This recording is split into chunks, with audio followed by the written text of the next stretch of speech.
Okay, hi.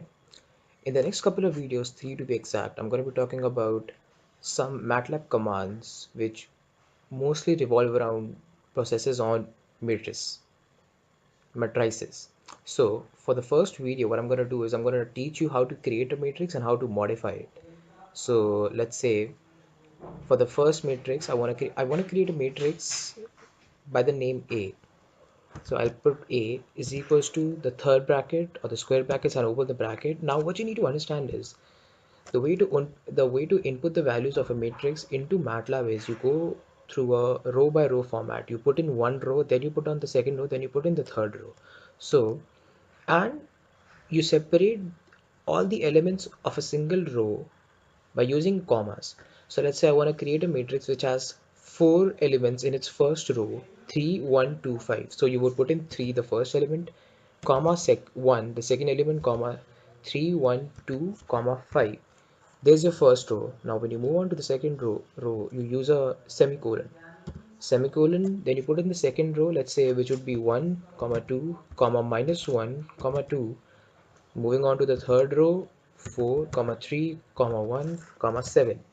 Then you close the square brackets and then you press enter. So there's the matrix that you wanted to create, 3 cross 4 order matrix.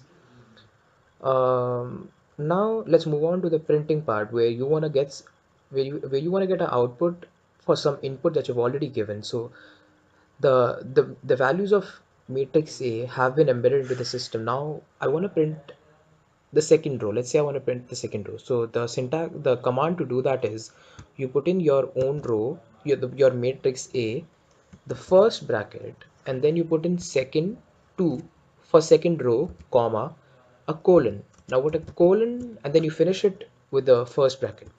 Now what a colon does is first you put in 2, so the computer understood that it has something to do with the second row of matrix A. And when you put in colon, the computer understand that you want all the elements in second row. So when you press enter, you get all the elements of second row. If you want to get all the elements of third row, what you can do is you put in A, first bracket, then you put in a semicolon, comma, and then third. What this will do is that now that you've put in 3 in the second for the y coordinate of this ordered pair, the computer understands that you want something to do with the third column, 2 minus 1 1, and then all the elements of that third column here, 2 minus 1 1. So that is how you get the specific rows or columns. Or if you want to just print, or if you want to print just one element of the entire matrix, what you can do is A, this, and then you put the coordinates of the element that you want. So I want let's say I want this element. This is the third row and second column element. So you put in 3 comma 2, then you close it with the first bracket and then enter. So you get that element. Thank you. That's it for the first video.